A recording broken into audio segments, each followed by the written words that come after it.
딸이 떠난 그날 아침은 유난히 조용했습니다. 특별한 사건이 있었던 것도 아니었고 집안의 공기가 달라 보였던 것도 아니었습니다. 평소와 다르지 않은 하루의 시작이었습니다. 부엌 창문으로 들어오는 햇빛도 늘 그 시간에 비추던 각도였고 식탁 위에는 전날 밤 정리해둔 그대로의 그릇들이 놓여 있었습니다. 엄마는 그날이 이후의 인생을 나누는 기준이 될 것이라고는 전혀 생각하지 못하고 있었습니다. 딸은 아침 일찍 일어나 방 안에서 조용히 짐을 챙기고 있었습니다. 서랍을 여닫는 소리도 크지 않았고 발걸음도 조심스러웠습니다. 엄마는 그 소리를 들으면서도 평소와 크게 다르지 않다고 여겼습니다. 출근 준비를 하는 줄로만 생각했고 굳이 방문을 열어 들여다보지는 않았습니다. 엄마는 늘 그랬듯이 딸의 선택과 공간을 존중하려 했습니다. 식탁에 마주 앉았을 때도 두 사람은 많은 말을 나누지 않았습니다. 딸은 고개를 숙인 채 밥을 먹었고 엄마는 반찬을 조금 더 떠주며 묻지 않는 쪽을 택했습니다. 무슨 이야기를 꺼내야 할지 몰라서가 아니라 굳이 묻지 않아도 될 것 같다는 생각이 먼저 들었기 때문입니다. 그 침묵은 어색하다기보다는 오래 이어져 온 습관처럼 자연스러웠습니다. 딸이 자리에서 일어나 가방을 들었을 때도 엄마는 크게 놀라지 않았습니다. 잠시 외출을 하는 줄로만 여겼고 곧 다시 돌아올 것이라 믿고 있었습니다. 현관 앞에서 딸은 잠시 멈춰섰지만 끝내 아무 말도 하지 않았습니다. 엄마 역시 다녀와라라는 짧은 인사만 건넸을 뿐이었습니다. 문이 닫히는 소리는 생각보다 작았고 그 순간에도 집안은 여전히 조용했습니다. 그러나 그날 이후 딸은 돌아오지 않았습니다. 해가 지고 밤이 되어도 다음 날이 되어도 집안의 공기는 변하지 않았지만 한자리는 끝내 채워지지 않았습니다. 엄마는 그제야 알게 되었습니다. 그날 아침의 조용함이 이별의 시작이었다는 것을 말입니다. 찾지 않기로 한 선택. 딸이 돌아오지 않은 첫날, 엄마는 크게 동요하지 않았습니다. 약속 없이 늦어지는 날도 있었고 연락이 하루쯤 없는 경우도 드물지 않았기 때문입니다. 엄마는 저녁을 먹고 나서도 식탁을 그대로 두었고 딸의 방문도 평소처럼 닫아두었습니다. 괜히 먼저 열어보는 것이 딸의 공간을 침범하는 것처럼 느껴졌기 때문입니다. 그날 밤 엄마는 평소와 다르지 않은 시간에 불을 끄고 잠자리에 들었습니다. 하지만 이틀째가 되었을 때 집안의 조용함은 조금 다른 의미로 다가오기 시작했습니다. 전화벨이 울리지 않았고 현관문 소리도 들리지 않았습니다. 엄마는 몇 번이나 휴대전화를 손에 들었다가 다시 내려놓았습니다. 전화를 걸면 바로 해결될 일일지도 모른다는 생각이 스쳤지만 동시에 그 선택이 쉽게 나오지는 않았습니다. 괜히 먼저 연락을 하는 것이 딸을 더 멀어지게 만들 수 있다는 두려움이 마음을 붙잡고 있었습니다. 엄마는 그동안 딸을 키우며 배워온 방식이 있었습니다. 다가가야 할 때와 한 발 물러서야 할 때를 구분하는 일이었습니다. 딸이 힘들어 보일수록 엄마는 더 조용해지는 쪽을 택해왔습니다.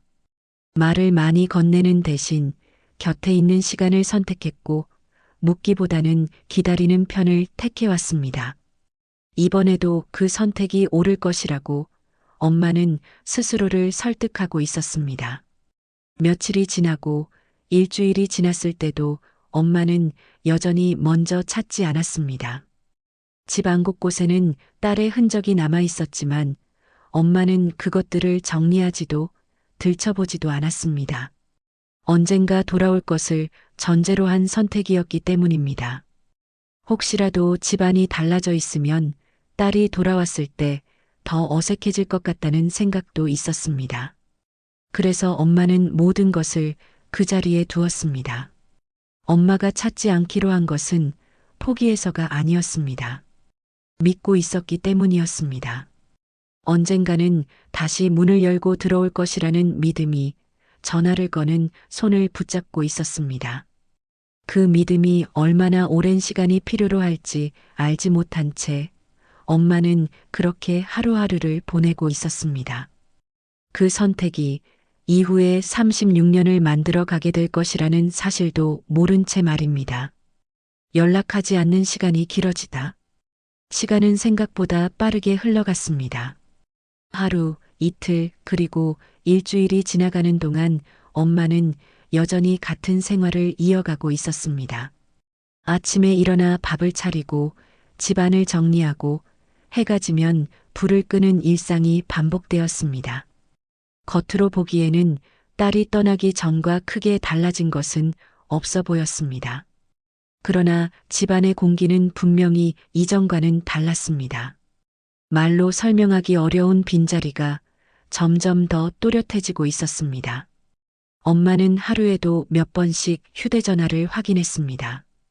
혹시라도 부재중 전화가 와 있지는 않은지, 메시지가 남아 있지는 않은지 무심한 척 화면을 켰다 끄기를 반복했습니다. 그러면서도 먼저 연락을 하지는 않았습니다.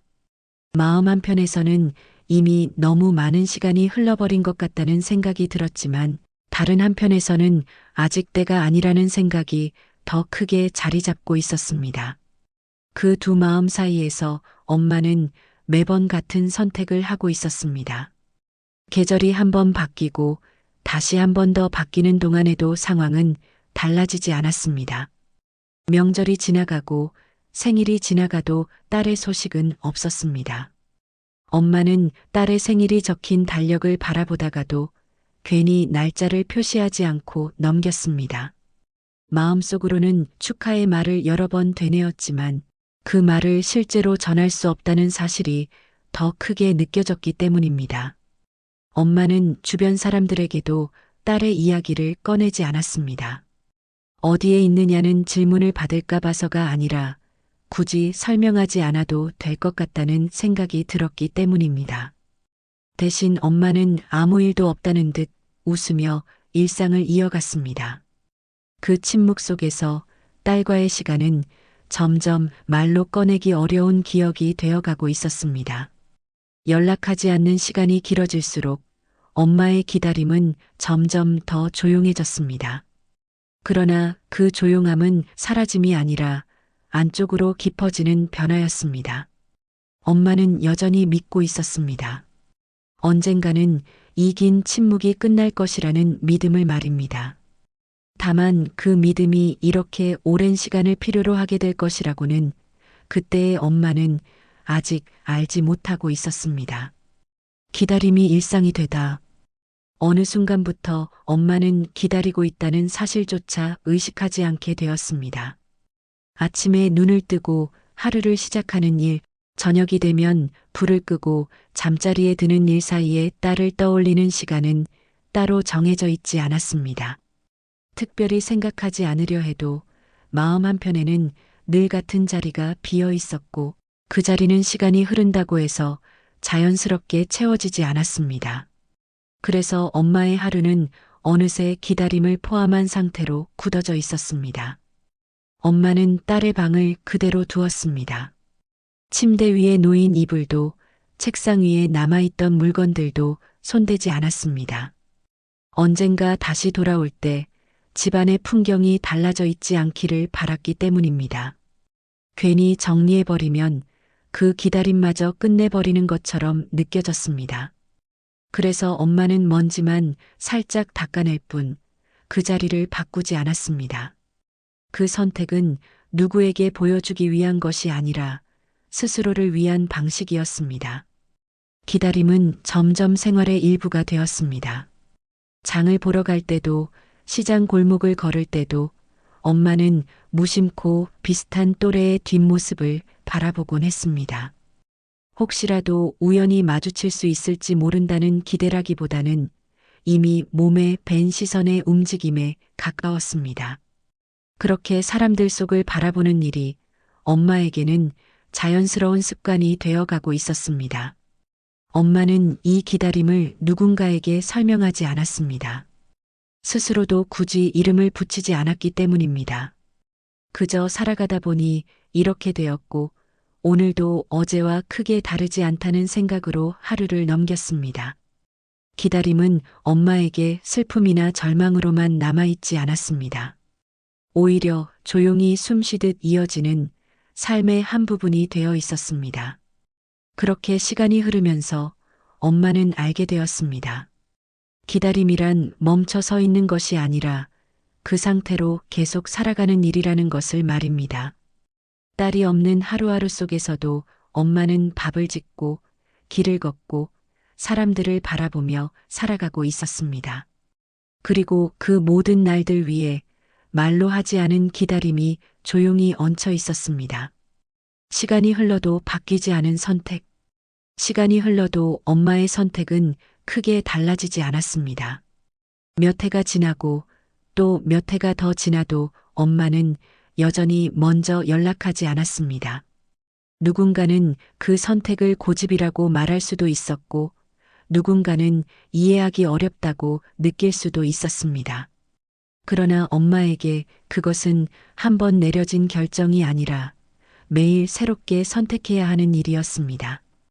오늘도 전화를 걸지 않는 것, 오늘도 기다리는 쪽을 택하는 일이었습니다. 엄마는 가끔 스스로에게 묻기도 했습니다. 지금이라도 연락을 하면 모든 것이 달라질 수 있지 않을지 말입니다. 휴대전화를 손에 쥐고 번호를 누를 뻔한 적도 여러 번 있었습니다. 하지만 그때마다 엄마의 손은 멈추었습니다. 혹시라도 딸이 스스로 돌아올 시간을 빼앗게 될까봐, 그 선택이 딸에게 또 다른 부담이 될까봐 마음이 쉽게 움직이지 않았습니다. 엄마는 그 침묵이 오히려 마지막 배려일지도 모른다고 믿고 있었습니다. 세월이 쌓일수록 엄마의 기다림은 눈에 띄지 않는 형태로 바뀌어 갔습니다. 매일 같은 시간에 문을 한 번 더 확인하는 일, 늦은 밤에도 현관 쪽 불을 바로 끄지 않는 일 같은 작은 행동들로 남아 있었습니다. 그 행동들은 누구에게 설명하지 않아도 되는 것이었고 엄마 혼자만 알고 있는 신호처럼 자리 잡고 있었습니다. 그렇게 기다림은 소리 없이 생활 속에 스며들어 있었습니다. 엄마는 딸을 잊으려 하지 않았고 그렇다고 일부러 떠올리려 애쓰지도 않았습니다. 기억은 자연스럽게 오고 갔고 엄마는 그 흐름을 막지 않았습니다. 다만 한 가지는 분명했습니다. 딸이 돌아온다면 엄마는 아무것도 묻지 않을 것이라는 생각이었습니다. 그 선택만큼은 시간이 흘러도 변하지 않았습니다. 엄마는 이미 마음속에서 여러 번 그 장면을 떠올려 보았기 때문입니다. 그래서 엄마의 기다림은 끝을 정해두지 않은 채 이어지고 있었습니다. 언젠가 돌아오면 그때 받아들이겠다는 마음, 돌아오지 않더라도 지금의 삶을 계속 살아가겠다는 마음이 함께 자리 잡고 있었습니다. 그 두 마음은 모순처럼 보였지만 엄마에게는 자연스러운 균형이었습니다. 그렇게 엄마는 오늘도 어제와 같은 선택을 조용히 이어가고 있었습니다. 사람들이 있는 곳을 찾게 된 이유. 어느 날부터인가 엄마는 혼자 있는 시간이 점점 길게 느껴지기 시작했습니다. 집안이 조용해진 것은 이미 오래전 일이었지만 그 조용함이 마음속까지 깊이 스며드는 순간들이 늘어나고 있었습니다. 라디오 소리를 조금 키워보기도 했고 텔레비전을 켜둔 채 다른 일을 하기도 했지만 소리는 공간을 채울 뿐 마음을 대신해 주지는 못했습니다. 그래서 엄마는 자연스럽게 집 밖으로 나가기 시작했습니다. 처음에는 특별한 목적이 있었던 것은 아니었습니다. 장을 보러 나가고 은행에 들르고 병원에 다녀오는 일상이었을 뿐이었습니다. 그런데 그 과정에서 엄마는 한 가지를 느끼게 되었습니다.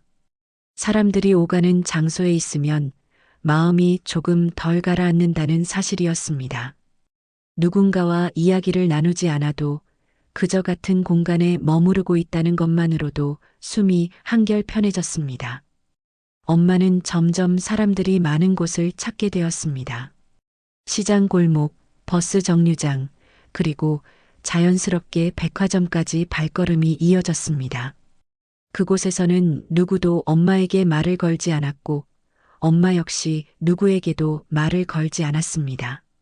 서로의 사정을 알 필요도 없었고 굳이 설명할 이유도 없었습니다. 스쳐 지나가는 얼굴들 사이에서 엄마는 오히려 편안함을 느끼고 있었습니다. 사람들 속에 있으면 기다림이 조금 다른 형태로 느껴졌습니다. 집안에서의 기다림이 고요한 침묵이라면 이곳에서의 기다림은 흐름 속에 섞여 있는 상태였습니다. 모두가 어딘가를 향해 움직이고 있었고 엄마 역시 그 흐름 안에 함께 있는 사람처럼 느껴졌습니다. 그렇게 있으면 기다린다는 사실을 잠시 잊을 수 있었습니다. 엄마는 이 선택이 무엇을 의미하는지 깊이 생각하지 않았습니다.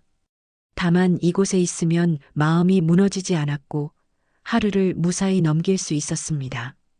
그래서 엄마는 오늘도 사람들이 있는 곳을 찾고 있었습니다. 혹시라도 무언가를 기대해서가 아니라 기다림을 견디며 살아가기 위해서였습니다. 그렇게 엄마의 발걸음은 점점 더 자연스럽게 그곳들을 향하고 있었습니다. 마음에 남겨둔 혹시라도 엄마는 스스로에게 기대하지 않는다고 말해왔습니다. 어디선가 우연히 마주칠 것이라는 생각도 어느 날 갑자기 연락이 올 것이라는 상상도 일부러 하지 않으려 했습니다. 그렇게 기대를 품으면 그만큼 실망도 커진다는 것을 잘 알고 있었기 때문입니다. 그래서 엄마는 늘 마음을 낮게 두고 하루를 살아가려 했습니다. 오늘도 어제와 다르지 않을 것이라고, 아무 일도 없을 것이라고 스스로를 다독이며 말입니다. 그럼에도 불구하고 마음 한편에는 아주 작은 여지가 남아 있었습니다. 말로 꺼내지 않고 스스로에게도 분명히 설명하지 않는 자리였습니다. 엄마는 그것을 기다림이라고 부르지 않았고 희망이라고도 부르지 않았습니다. 다만 혹시라도, 정말 혹시라도라는 말로만 마음속에 남겨두었습니다. 그 말은 크게 자라지 않았지만 완전히 사라지지도 않았습니다. 사람들이 많은 곳에 서 있을 때 엄마는 무심코 얼굴들을 바라보곤 했습니다. 그중 누군가가 고개를 들거나 발걸음을 멈출 때마다 마음이 잠깐 반응하는 순간이 있었습니다. 그러나 엄마는 곧바로 그 감정을 가라앉혔습니다. 괜히 의미를 부여하지 않으려 애썼고 스스로를 과하게 몰아붙이지 않으려 했습니다. 그저 잠깐 스쳐가는 생각일 뿐이라고 마음을 정리했습니다. 엄마는 이 혹시라도를 삶의 중심에 두지 않았습니다. 하루를 살아가는데 꼭 필요한 것도 아니었고 없어도 괜찮은 마음이라고 생각했습니다. 하지만 완전히 지워버리지는 않았습니다. 혹시라도 그날이 온다면 마음이 너무 놀라지 않도록 남겨둔 작은 여지였습니다. 엄마는 그 여지가 자신을 지탱해주고 있다는 사실을 굳이 인정하지 않으려 했습니다. 그렇게 엄마는 오늘도 사람들 사이에 서 있었습니다. 아무것도 바라지 않는 얼굴로, 그러나 마음 어딘가에는 아주 조용한 혹시라도를 품은 채 말입니다. 그 마음은 소리내어 부르지 않아도 엄마의 걸음과 시선을 자연스럽게 이끌고 있었습니다.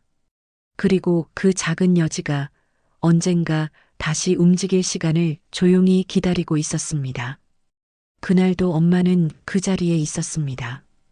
그날도 엄마는 평소와 다르지 않게 집을 나섰습니다. 특별한 목적지는 없었고 오래 머무를 생각도 하지 않았습니다. 다만 몸이 자연스럽게 향하는 방향을 따라 발걸음을 옮겼을 뿐이었습니다. 버스를 타고 몇 정거장을 지나고 사람들의 움직임이 잦은 곳에 내려 천천히 걸었습니다. 그 과정 하나하나가 이미 익숙해진 하루의 일부였습니다. 엄마는 사람들이 오가는 자리에 잠시 멈춰 섰습니다. 누군가를 기다린다고 말할 수는 없었지만 그렇다고 아무 생각 없이 서 있는 것도 아니었습니다. 사람들의 얼굴이 스쳐 지나갈 때마다 엄마의 시선은 무심한 듯 자연스럽게 그 흐름을 따라가고 있었습니다. 그 모습은 오래전부터 반복되어 온 일이었고, 이제는 특별하지 않은 습관이 되어 있었습니다. 시간이 흘러도 엄마의 하루는 크게 달라지지 않았습니다. 돌아오지 않는다는 사실에 익숙해졌다고 말하기에는 마음속의 자리가 여전히 남아 있었습니다. 그렇다고 매일 아파하고만 있는 것도 아니었습니다. 엄마는 밥을 짓고 길을 걷고 사람들 속에 서서 하루를 살아내고 있었습니다. 기다림은 그렇게 엄마의 삶과 나란히 놓여 있었습니다. 엄마는 그 자리에 오래 머무르지 않았습니다. 충분하다고 느껴질 때쯤 다시 발걸음을 옮겼습니다. 오늘도 아무 일도 없었다는 듯 집으로 돌아갈 준비를 하면서도 마음속 어딘가에서는 오늘 하루를 잘 넘겼다는 안도감이 남아 있었습니다. 그 안도감은 기다림이 끝났다는 의미가 아니라 오늘도 무너지지 않았다는 확인에 가까웠습니다. 그렇게 엄마는 수없이 많은 날들을 보냈습니다. 특별한 사건 없이 지나간 날들이었지만 그 모든 날들 위에는 같은 선택이 이어지고 있었습니다. 찾지 않기로 한 선택, 묻지 않기로 한 선택, 그리고 기다림을 삶 속에 남겨두기로 한 선택이었습니다. 그날도 엄마는 그 자리에 있었습니다. 그리고 그 선택은 훗날 다시 움직이게 될 시간을 조용히 향해 가고 있었습니다. 기다림은 선택이었고 삶이었습니다.